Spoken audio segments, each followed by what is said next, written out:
Oke, kembali lagi bersama saya di channel Devi Magu.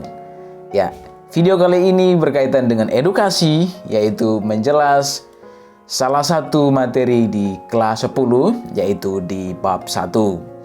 Ada beberapa poin yang akan saya jelaskan.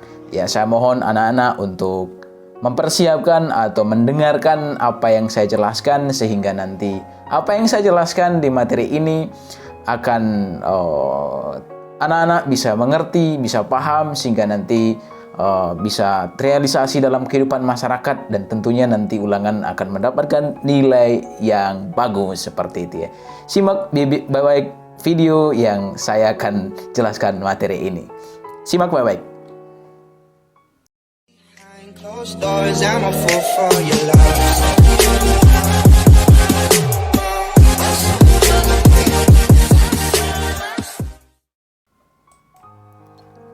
Ya, ini dia judul materi di bab 1 kelas 10, baik 10 IPA maupun kelas 10 IPS. Jadi, nilai-nilai Pancasila dalam kerangka praktik penyelenggaraan pemerintah negara. Jadi, itu judul poinnya.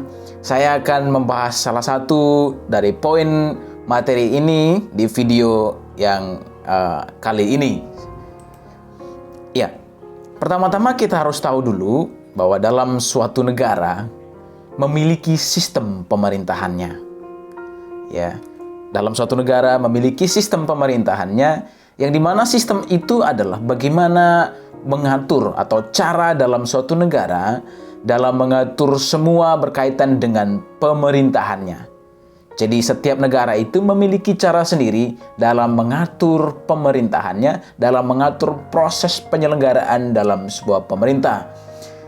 Untuk Indonesia sendiri tentunya kita semua sudah tahu bahwa sistem pemerintahan yang dipakai oleh negara Republik Indonesia adalah sistem pemerintahan presidensial, yang dimana presiden memegang dua kewenangan sekaligus. Dia sebagai kepala negara dan juga sebagai kepala pemerintahan.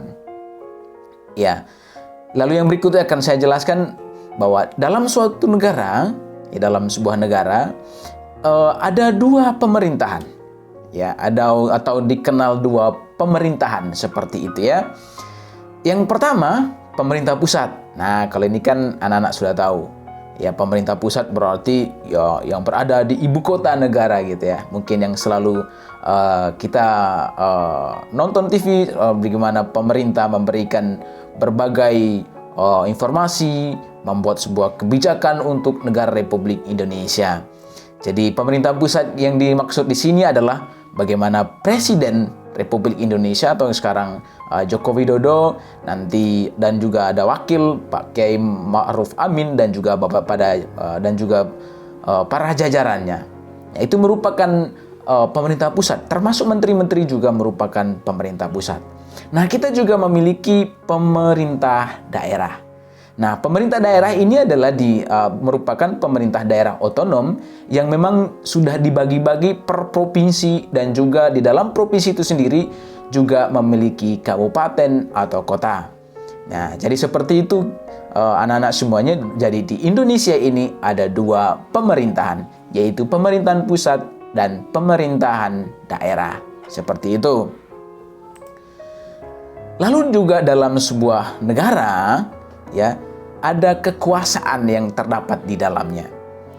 Ya, jadi apa tujuannya? Tujuannya adalah supaya ya masyarakat itu bisa diatur. Jadi ada orang yang memegang kekuasaan ya sehingga nanti bisa mengatur masyarakat Indonesia atau mengatur sebuah negara itu sehingga nanti akan berjalan secara teratur begitu ya. Nah, supaya tidak tumpang tindih juga dalam negara itu sendiri, negara harus membagi kekuasaannya. Nanti tidak ada tumpang tindih kewenangan seperti itu ya. Nah, di Indonesia ya tentunya juga punya kekuasaan itu sendiri. Tetapi kita harus tahu dulu bahwa ada dua filsuf yang menyampaikan bagaimana yang seharusnya dalam sebuah negara berkaitan dengan pembagian kekuasaan seperti itu ya.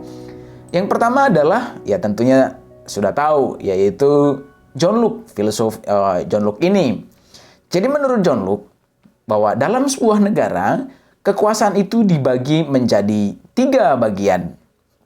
Ya, yang pertama itu adalah legislatif, yang kedua adalah federatif, lalu yang ketiga adalah eksekutif. Jadi, yang pertama yaitu berkaitan dengan federatif. Federatif itu adalah bagaimana kekuasaan ya mengatur hubungan dengan negara lain.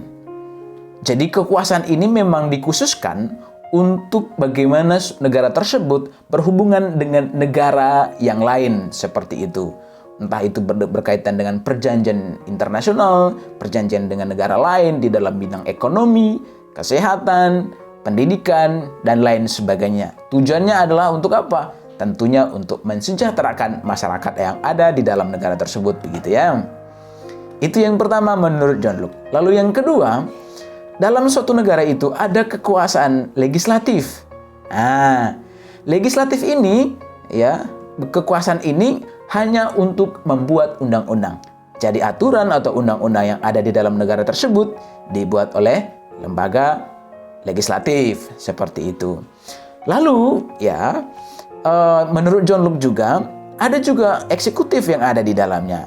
Nah, eksekutif di sini ya memiliki tujuan atau memiliki kewenangannya adalah menjalankan undang-undang yang sudah dibuat oleh legislatif tadi. Jadi legislatif yang membuat, lalu yang menjalankan adalah eksekutif. Lalu bukan hanya itu, eksekutif juga, dia juga mengadili perkara-perkara atau masyarakat yang ada dalam negara tersebut yang melanggar undang-undang. Jadi ada yang melanggar, ya berarti lembaga eksekutif ini yang menyelesaikannya. Berarti hakim-hakim di sini merupakan bagian dari kekuasaan eksekutif. Ya, jadi seperti itu anak-anak ya. Nah, kekuasaan ini, kekuasaan menurut John Locke ini diterapkan di negara Amerika Serikat. Ya, lalu pembagian kekuasaan seperti yang disampaikan oleh John Locke juga merupakan lebih mengarah kepada pemisahan kekuasaan. Ya, mengapa pemisahan kekuasaan? Karena ketiga lembaga ini atau ketiga kekuasaan ini antara federatif, eksekutif, dan legislatif, mereka itu berjalan sendiri-sendiri dalam menjalankan kewenangan mereka. Jadi dipisah-pisah seperti itu ya. Legislatif jalan sendiri, eksekutif jalan sendiri, dan juga federatif jalan sendiri. Makanya disebut ya pemisahan kekuasaan, bukan pembagian kekuasaan gitu ya. Lebih tepatnya seperti itu. Itu menurut John Locke. Lalu yang berikut adalah menurut Montesquieu. Ya, ini juga salah satu filsuf, dia bilang gini, bahwa dalam suatu negara juga dibagi dalam 3 kekuasaan atau sering disebut dengan trias politica. Nah, menurut Montesquieu ini merupakan pembagian kekuasaan. Mengapa pembagian kekuasaan? Karena kekuasaan itu dibagi-bagi, tetapi dalam menjalankan kewenangan mereka sendiri, ketiga kekuasaan ini masih saling berkoordinasi atau saling berkaitan. Contoh, DPR membuat undang-undang, ya legislatif, eksekutif atau presiden bisa memberikan rancangan undang-undang itu. Jadi ada koordinasi gitu ya, seperti itu, dan masih banyak lainnya. Nah, menurut Montesquieu ada 3 kekuasaan di sini. Yang pertama adalah legislatif. Legislatif adalah kekuasaan yang dimana membuat atau membentuk undang-undang. Nah, legislatif ini lembaganya DPR, DPD, dan juga MPR. Seperti itu, atau MPR itu gabungan dari DPR dan juga DPD. Ada juga yang disebut dengan eksekutif. Eksekutif ini ya kewenangannya adalah menjalankan undang-undang yang sudah dibuat oleh legislatif tadi. Ya, bukan hanya itu juga, eksekutif juga menyelenggarakan pemerintahan. Artinya apa? Pemerintahan itu bagaimana prosesnya untuk memajukan sebuah negara, bagaimana penyelenggaraan pemerintahannya, itu dipegang atau dijalankan oleh kekuasaan eksekutif, gitu ya. Lalu satu lagi yaitu yudikatif. Nah, yudikatif di sini yaitu kekuasaan yang dimana dia mengawasi undang-undang. Ya, jadi dia mengawasi undang-undang. Artinya kalau ada undang-undang yang tidak sesuai dengan dasar negara atau tidak sesuai dengan konstitusi, itu bisa diganti seperti itu ya. Nah, selain dia mengawasi undang-undang, ya yudikatif ini juga bagaimana dia menyelesaikan perkara-perkara yang sudah melanggar undang-undang. Artinya kalau ada masyarakat yang melakukan pelanggaran baik pidana maupun perdata bisa diselesaikan oleh kekuasaan yudikatif ini. Nah, yudikatif ini lembaganya contohnya MA dan juga MK atau Mahkamah Agung atau Mahkamah Konstitusi. Kalau eksekutif tadi ya lembaganya di dalamnya atau yang ada di dalam eksekutif itu sendiri seperti tadi yang saya sampaikan, yaitu adalah ada presiden, ada wakil presiden, dan juga para menteri. Seperti itu. Jadi itu dua filsuf yang menyatakan bahwa suatu negara ada pembagian kekuasaannya. Ya, lalu yang berikut ya, mekanisme bagaimana pembagian kekuasaan yang ada di Indonesia. Oke. Lalu bagaimana pembagian kekuasaan di Indonesia? Nah, sebetulnya tadi apa yang disampaikan oleh Montesquieu merupakan pembagian kekuasaan yang diterapkan di Indonesia. Tetapi ada beberapa tambahan gitu ya. Nah, mekanisme pembagian kekuasaan di Indonesia itu ada dua. Ya, ada dua mekanisme gitu ya. Yang pertama itu secara horizontal. Horizontal itu ya begini gitu ya. Artinya kekuasaan itu dibagi-bagi, lalu mereka ini memiliki kedudukan yang sama. Tidak ada yang paling tinggi, tidak ada yang paling rendah, sama. Jadi lembaga-lembaga yang ada di sini tidak bisa saling menjatuhkan atau saling memecat begitu ya. Ya, itu secara horizontal. Nah, kalau secara vertikal ya sesuai begini. Jadi ada hierarkinya, ada yang paling tinggi, ada yang di tengah, dan ada yang paling bawah. Nah, seperti apa pembagian kekuasaan secara horizontal dan vertikal? Nah, ini dia. Nah, ini merupakan pembagian kekuasaan secara horizontal. Yang pertama di sini ada kekuasaan konstitutif, gitu ya. Kekuasaan konstitutif ini adalah kekuasaan yang dimana kekuasaan ini berkewenangan untuk mengubah dan menetapkan undang-undang dasar. Sekali lagi, undang-undang dasar, bukan undang-undang. Jadi bagaimana nanti undang-undang dasar kita itu diamandemenkan atau amandemen yang kelima itu berada di kekuasaan konstitutif gitu ya, mengubah konstitusi. Nah, seperti itulah ya. Nah, kekuasaan ini dipegang oleh MPR, Majelis Permusyawaratan Rakyat, seperti itu. Itu yang pertama. Lalu yang kedua, ada eksekutif. Eksekutif tadi kita sudah bahas yaitu eksekutif yaitu menjalankan undang-undang. Lalu yang memegang kekuasaan ini adalah seorang presiden sendiri, yaitu Presiden Joko Widodo. Lalu yang berikut ada eksaminatif. Jadi kekuasaan eksaminatif ini adalah kekuasaan yang bagaimana mengurusi atau mengawasi atau memeriksa keuangan negara. Jadi APBN negara itu betul-betul digunakan sesuai dengan yang sudah diinstruksikan atau sudah dialokasikan, seperti itu. Lalu yang memegang kekuasaan eksaminatif ini atau yang menjalankan kekuasaan eksaminatif ini adalah BPK atau Badan Pemeriksa Keuangan, bukan babi panggang karo, gitu ya. Lalu yang berikut yaitu legislatif, yaitu ya tadi seperti yang sudah dibahas bahwa legislatif adalah bagaimana mengubah ya undang-undang, bukan undang-undang dasar tetapi undang-undang. Nah, yang memegang kekuasaan ini adalah DPR, gitu ya. Ada juga satu lagi ya, masih ada dua, yaitu yudikatif, yaitu kekuasaan yang dimana menyelenggarakan peradilan, yaitu MA dan MK. Ya, lalu yang terakhir adalah kekuasaan moneter atau kebijakan fiskal. Jadi kekuasaan ini fungsinya adalah bagaimana memastikan nilai rupiah kita atau mata uang kita itu tidak terjadi inflasi yang begitu tinggi, seperti itu ya. Atau kekuasaan moneter ini mengeluarkan atau menentukan kebijakan moneter atau kebijakan keuangan atau kebijakan fiskal.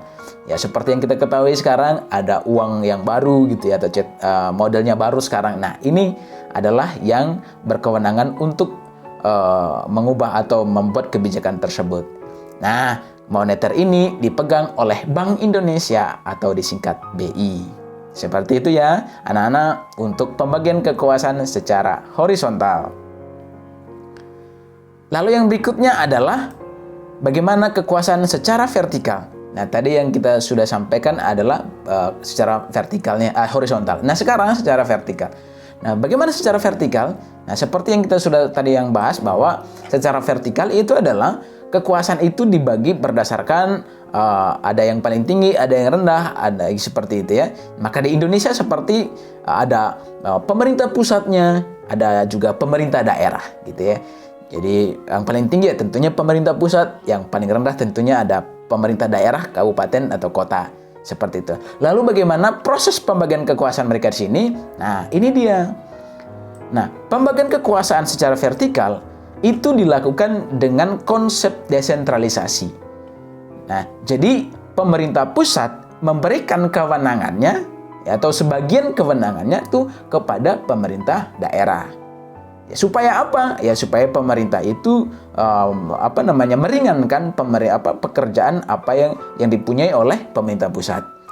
Jadi yang di daerah-daerah atau di provinsi atau di kabupaten dan kota ya ada pemimpinnya di sana sehingga nanti bisa terakomodir atau bisa mengurus daerah tersebut begitu ya. Ya, lalu kita memiliki pemerintah daerah atau ada provinsi dan juga ada kabupaten atau kota. Provinsi dipimpin oleh gubernur, kabupaten atau kota dipimpin oleh kalau kabupaten dipimpin oleh bupati, lalu kota dipimpin oleh wali kota, seperti itu ya. Lalu dalam proses penyelenggaraan negara ya tadi dijalankan sesuai dengan konsep atau ada pelimpahan kewenangan dari pemerintah pusat ke pemerintah daerah atau sering disebut dengan desentralisasi. Nah, desentralisasi itu apa sih? Nah, ini dia. Nah, desentralisasi adalah pemerintah pusat menyerahkan pemerintahan kepada daerah otonom. Daerah otonom itu ya kabupaten atau kota, ya, atau juga provinsi di mana nanti daerah otonom ini akan mengatur sendiri pemerintahannya.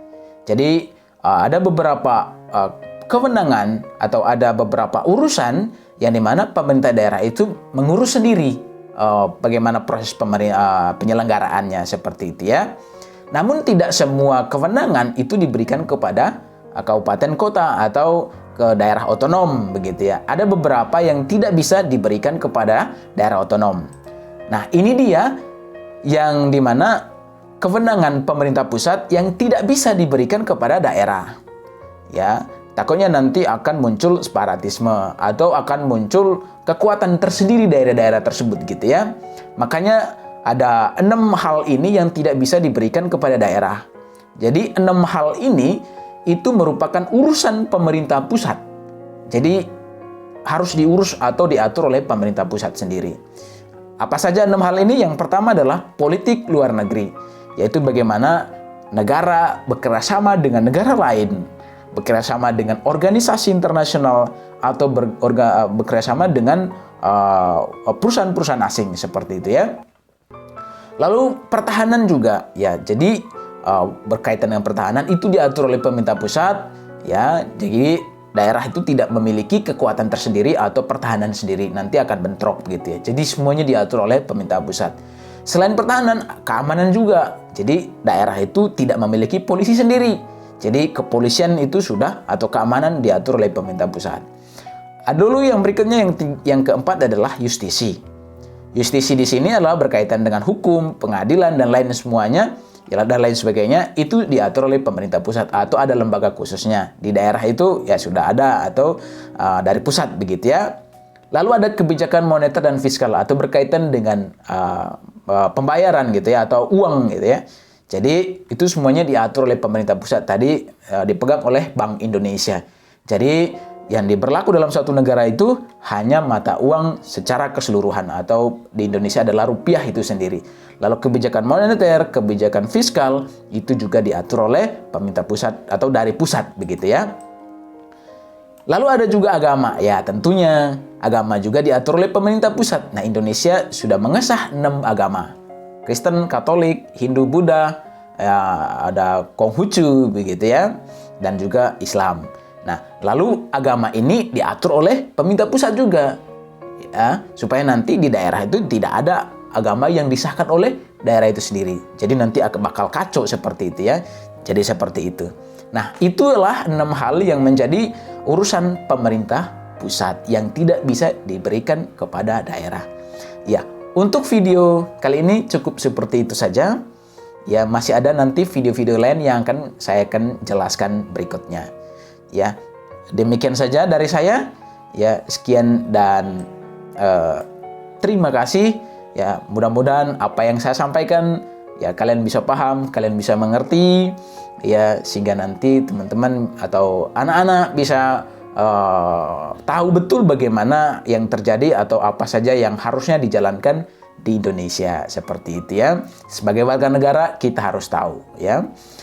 Itu saja, sekian dan terima kasih. Jangan lupa like, comment, dan subscribe. Thank you. Bye-bye.